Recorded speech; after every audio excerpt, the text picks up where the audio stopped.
Welcome to Radio Who, What, Why. I'm Jeff Schechtman. Many of you remember that back in the 70s, we were terrified by the power of the Japanese economy. They were buying up the great companies and the great real estate assets of America. And we thought we'd all be speaking Japanese and working for Japanese bosses. Obviously, none of that came to pass. Today, much the same fear exists about China. We fear that in technology, they are way ahead of us, that their infrastructure and economy is booming, and that by controlling so much of America's debt, we are beholden. But what if the emperor has no clothes? What if everything we think we know about the Chinese economy is wrong? That it is propped up on a mountain of debt and could come crashing down, taking the world economy with it at any time. That's the view of my guest, Dinny McMahon, in his new book, China's Great Wall of Debt. Dinny McMahon spent more than a decade in China as a journalist covering the Chinese economy and financial systems, and he's the author of the new book, China's Great Wall of Debt. Dinny McMahon, thanks so much for joining us on Radio Who, What, Why. G'day, Jeff. It's great talking to you. One of the things that you discuss in the book is that as big a part as China is of the geopolitical discussion and certainly the world economic discussion, that so much of what we know in terms of numbers, statistics, information, transparency, that it's all very sketchy. Talk about that first. Yeah, it's always very difficult getting to the bottom of Chinese data and exactly just how legitimate it is. So some of the numbers that they publish are just outright. There is just no legitimacy to them. So, for example, China's unemployment level has been about 4.2% for about a decade. No matter what happens, it just doesn't move. So, it's fair to say that there's no sort of truth behind that particular number. But the number that everyone watches is the GDP figure. And China's economy clearly is one of the fastest growing in the world. It's probably the fastest growing large economy. But certainly we can't take the GDP numbers at face value either. You kind of look at the way that other nations' GDP figures sort of bounce all over the place. China's numbers are amazingly smooth from one quarter to the next. They just move up and down by maybe a tenth of a percentage point or 2/10 of a percentage point. So certainly there's enough to suggest that these figures aren't legitimate, and that makes it incredibly difficult to actually know at any given time just how strong the Chinese economy is. I guess the broader question then is the degree to which this information that is coming out to the rest of the world may not be accurate, and how much internal information that the Chinese government has is accurate, and is there something that they know that we don't? Yeah, this is an age-old question. Is that is the data we see really for the consumption of foreigners, and do the Chinese have a parallel set of numbers which actually tell the real story? And there was a quote that was released in one of the sort of the WikiLeaks dumps a few years ago. It was a big leak of American State Department cables from embassies around the world, and one of those had the record, the sort of the notes from a conversation that the U.S. ambassador had with a senior governor at the time, who would later go on to become China's premier. And he said that no, China's data is man-made, and that even he doesn't trust the data. If he's trying to get a sense of what the economy is doing, he looks at things like freight data and energy and electricity consumption. Now the problem is that the problem with the data isn't simply an issue of the figures being manufactured at the very top. The issue is really that the numbers are manufactured from the very bottom, because everybody throughout the system kind of has an incentive to kind of make what they're doing look better or more successful to the next level of officials above them than they actually are. So, for example, officials at every level of the Chinese system, they get rated on their ability to drive economic growth. More than anything else, that is the measure against which their success is judged. And so if they can't generate that economic growth for real, then they often fudge the numbers. And then they fudge the numbers and they submit them to the officials above them, who might have the same pressures to do the same. And so by the time the numbers get to Beijing, they've been manipulated and massaged at every level. So the guys in Beijing don't necessarily know exactly what's going on. How much of what drives the economy then and what drives public policy is the goal of trying to actually get the economy to work up to the numbers that they've put forth? That sums it up quite well. The economic growth isn't really sort of something that's aspirational. It's very much something. It's a number that everybody is trying to achieve, and that bias is baked into the system at every level. State-owned enterprises, they're not so much driven by the motivation to earn profit. They're more driven by this goal of growing bigger and producing more. Local government officials are exactly the same. It's all about generating growth, and in particular, generating up to the level that Beijing says it wants to see. One of the things you point out, though, is that a lot of this growth is artificial, whether it's cities being built with nobody to live in them or factories that are still sitting empty. That's right. When we talk about China's debt levels, I guess when we talk about debt in any nation, we typically first think that maybe it's a government debt issue. But it's not. It's not like China's not facing a situation like Greece. The borrowing hasn't been done by the central government, and it's also not a situation like in the United States prior to the subprime crisis. All this debt we're talking about, it's not mortgages. What it is it's borrowing by companies, mainly state-owned companies and local governments.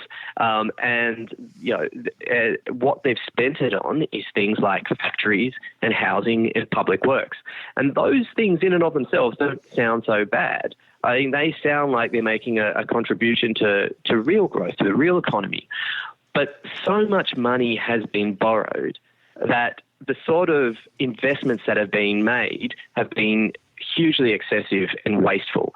So you get the sort of situation where you've got factories that are capable of producing far more stuff than the Chinese economy will ever use. And we see that in industries like steel, like aluminium, like shipbuilding, like plate glass, paper.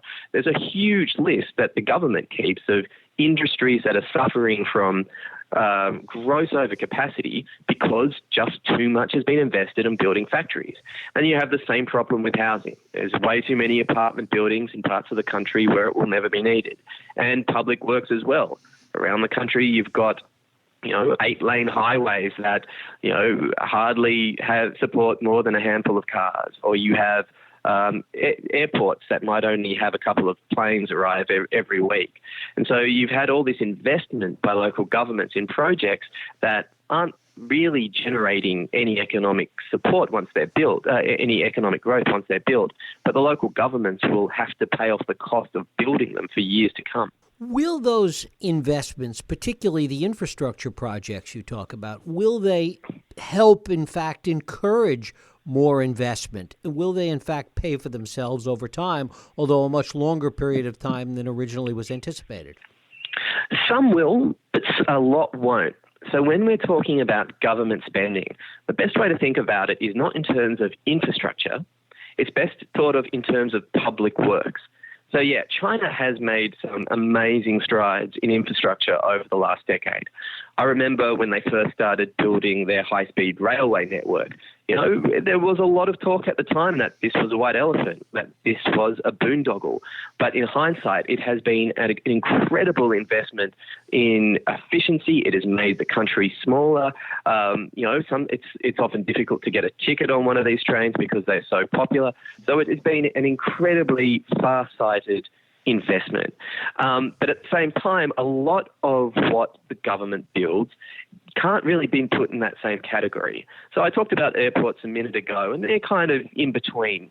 Maybe they only have a couple of flights today, but, maybe in the future. I mean, there's an airport you have a distant town with an airport. Maybe it will create new economic opportunities.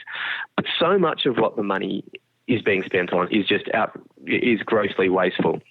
So you see a lot of new government buildings being created, often with more offices than people to put in them.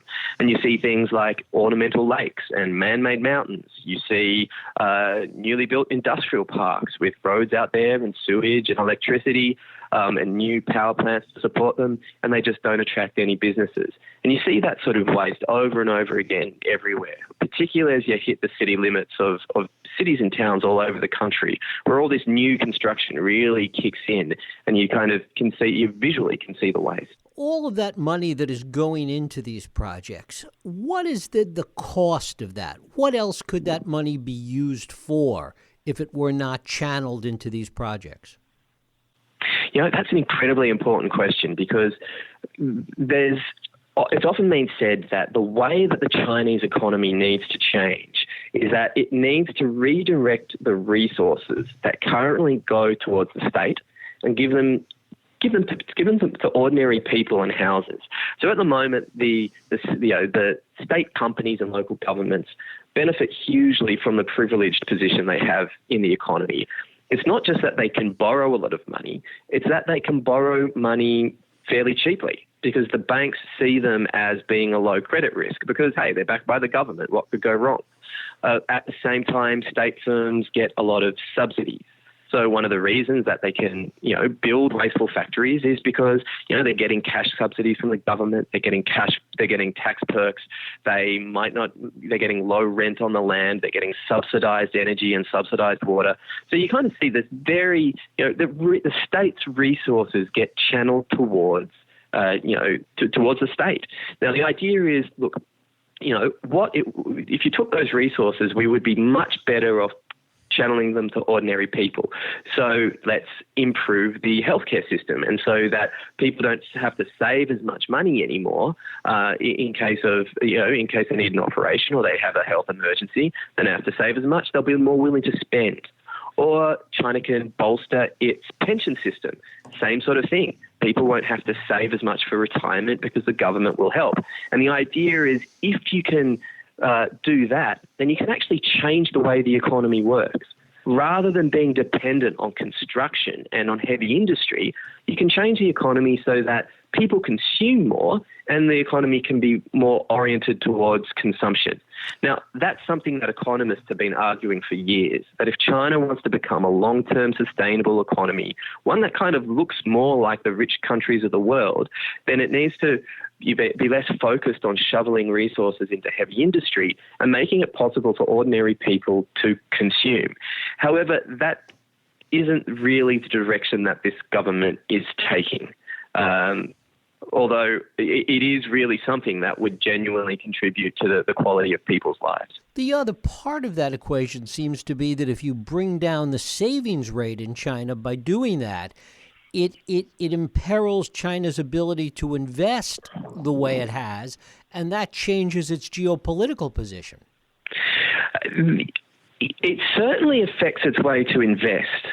The question whether it imperils its geopolitical position is slightly more complicated, because certainly a lot of the influence China has today globally comes from its ability to kind of spread its largesse around the globe, to be able to go to Africa, go to Central Asia, go to Southeast Asia, and sort of build the infrastructure that those countries have always struggled to get built themselves. But if you kind of take the scale of the projects and the scale of the investment that China is doing overseas, it's tiny in comparison to what China is actually doing domestically. In fact, it's tiny in comparison to what its biggest provinces are doing. So even if you do see, China's savings rate drop, if this sort of investment is still hugely important to China, then it could potentially still prioritize that sort of investment. We're not quite there yet, so it's certainly a few years down the track before these sorts of questions would have to be answered. But I think certainly in the short term, China is still sort of doubling down on its outward investment strategy as being an integral part of its foreign policy. Where does technology fit into this and China's efforts in and investment in technology, things like AI, solar, etc., that seem cutting edge and would seem to be ways in which it's moving a little bit away from that kind of heavy industry-laden economy. Right. I can't speak to AI, although from everything I've read, China does seem to be really developing cutting-edge indigenous technology in that space. But China is also expanding into a whole lot of other industries as well, things like robotics and electric vehicles and semiconductors. And in fact, the government's vision for how it's going to drive the economy in the future is about moving up the value chain. So if the industries that were so integral for the last decade are things like steel and aluminium and shipbuilding and things like that, then it sees the future as China being able to manufacture more of these getting involved in these high-tech industries. But that produces that sort of generates its own problems. And that's because China's kind of using the same techniques with which it developed the steel industry and the aluminium industry, that is subsidies, protectionism, to develop these more cutting-edge technologies. And also what it's doing is it's providing state resources for Chinese firms to be able to go overseas and buy up the companies with the technology that China's been incapable of developing itself. And the reason that this is a challenge is because places like the United States and Europe and Japan see their own economic futures, see their own future prosperity as being closely tied with these more advanced types of industries. And they're not willing to see China use those sort of same subsidies and protectionist techniques on these industries to lock them out of their development. Allow China to sort of unopposed become a global leader in these industries by using those techniques I was talking about, because they see them as a challenge to their own economic future. And so I think this is really, the first round of significant tariffs that we saw from the Trump administration were about aluminium and steel. But I think the real hot button issues going forward, that the industries where we're going to see the most tension are over these more, technologically advanced industries that China intends to expand into. Mm-hmm. In many ways, in imposing tariffs against aluminum, steel, and these other things, it's sort of going against the industries China's trying to get out of. They're beginning to outsource those industries. Well, steel in particular is an interesting one. No doubt tariffs will help the American steel industry, but it's not necessarily going to hurt China. And the reason for that is, firstly, China does export an incredible amount of steel. It exports more steel than the United States actually produces. But very, very little of that goes directly to the United States.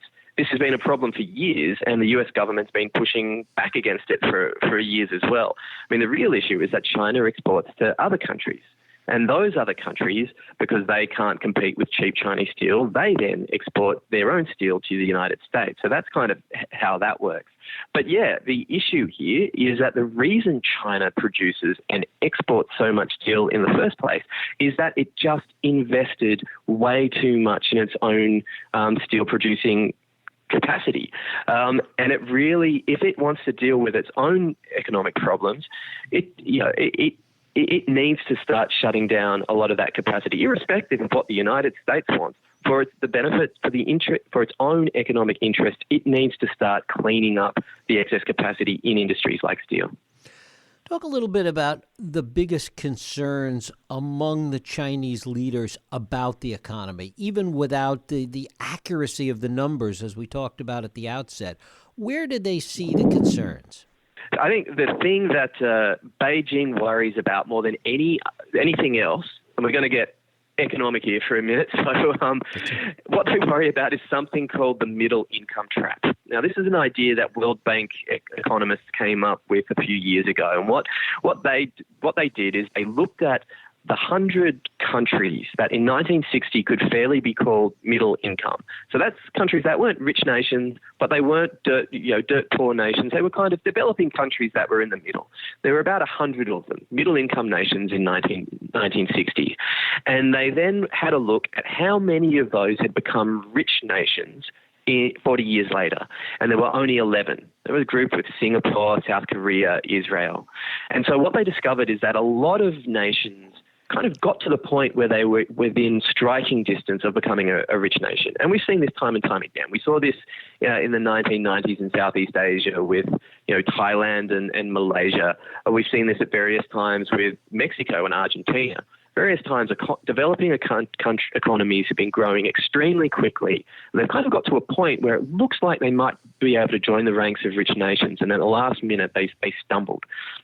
And this is the thing that worries the Chinese leaders more than anything else, that they're not going to be able to make this transition from a developing nation to a rich nation. And the thing that really has to change is that developing countries can develop very quickly up to a certain point, usually because they're capable of making stuff cheaply. They've got a whole lot of people who probably traditionally were working in the agricultural sector, and they're in a position to sort of move into factories where they'll get paid more, but they'll still be able to produce things extremely cheaply. The country will be able to buy the machines to put in the factories from overseas, and then they'll use cheap labour to become competitive. And there comes a point where that dynamic starts to break down because they run out of cheap labour. And at that point, they've got to start innovating. They've got to start becoming more efficient. The actual nature of the economy kind of has to become a higher quality economy. And that's kind of the point that China is at the moment.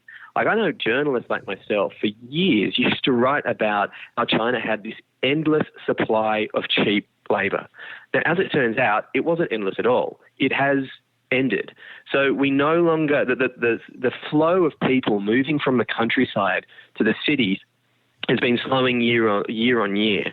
And so the cost of manufacturing in China is going up significantly. And one of the reasons behind that, other than this sort of flow of migration has sort of drastically slowing, is China's working age population is shrinking. That's a direct fallout from the one-child policy. So what that means is since 2012, there's been the working age population in China has been getting smaller and smaller. Over the next decade, it will shrink by tens of millions of people. And that has two effects. It means that wages will go up, making China less competitive, and it means the government is going to have to spend more and more money on healthcare and pensions for retirees. And I think China's finance minister summed this up extremely well a couple of years ago. And he said this was his biggest worry, and he was worried that China would grow old before it grew rich, because the sheer process of becoming old would make it so much more difficult to become a rich nation. And what is the Chinese plan at the moment to try and make this turn, or is there one? No, it's what I was getting at before. It's that China needs to move into more technologically advanced industries. So it's this whole idea that rich nations innovate and they produce more high quality manufactured goods, and so the government is trying to force march its industry into these more highly technologically advanced businesses.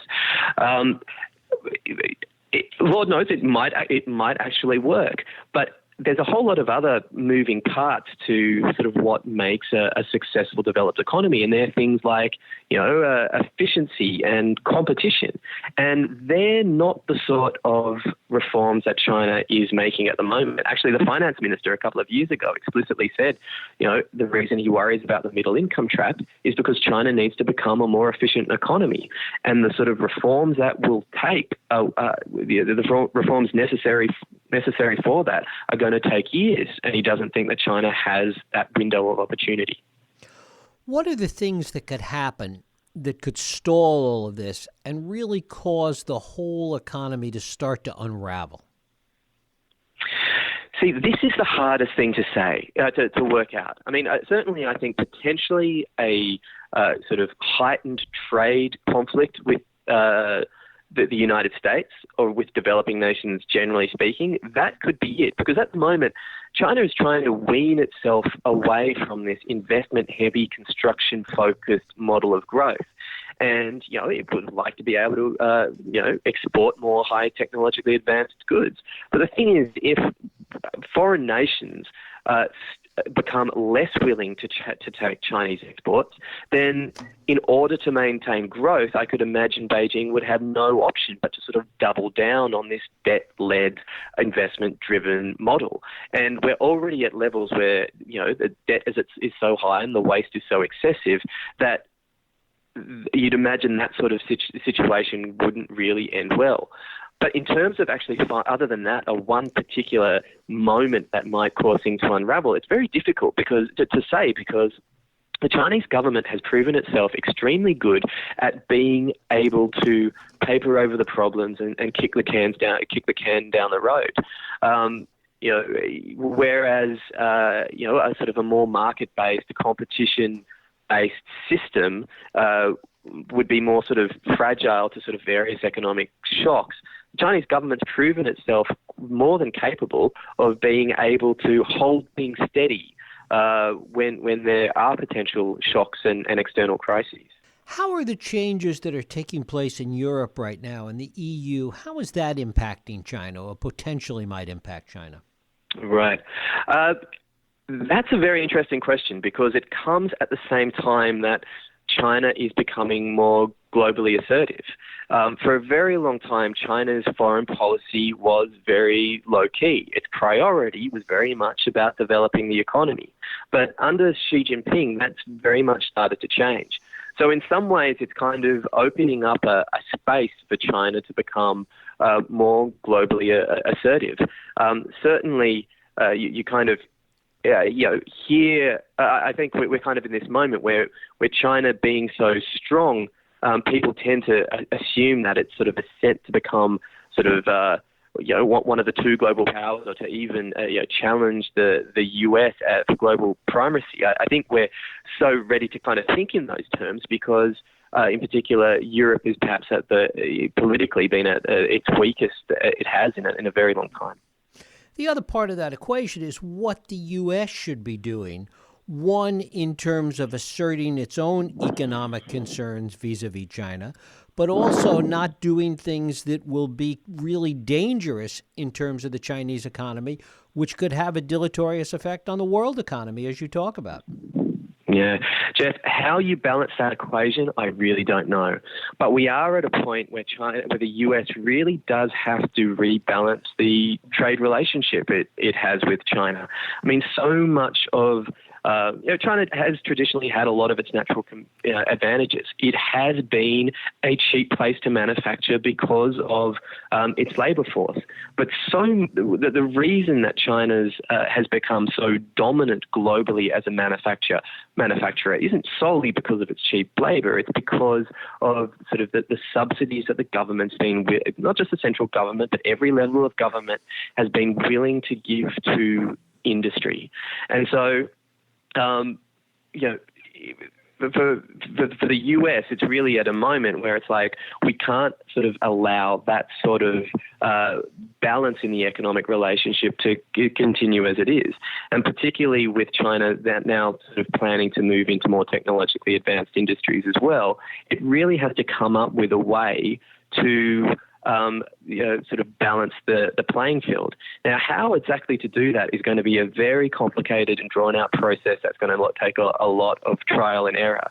And how you do it without sort of exacerbating some of the problems underlying China's economy as well, that's well above my pay grade. And finally, talk a little bit about how the global banking system sees all of this at this point and how it views China. I think China isn't as integrated into the global financial crisis the financial system as you might assume that a country of its size and its importance might actually be. So if you go back to the late 1990s, the lesson that China took away from the Asian financial crisis is that it wanted to set up, is that if you break down capital controls, if you let foreign money flow easily into the economy and then allow it to easily flow out again, then you expose yourself to real risks because, if foreign capital decides to leave in a hurry, then there's not much you can do about it. So in some ways, China has ring-fenced its financial system from the rest of the world. Yeah, there's kind of leakage points and crossovers, but for the most part, what happens in China's financial system stays there. Now, perhaps the one exception to that, and I think this is probably what you were getting at, is the issue of US treasuries. Right. Because China holds a massive amount of US treasuries. For a period of time, it held more than any other country in the world, but my understanding is that these days, Japan now holds the number one position.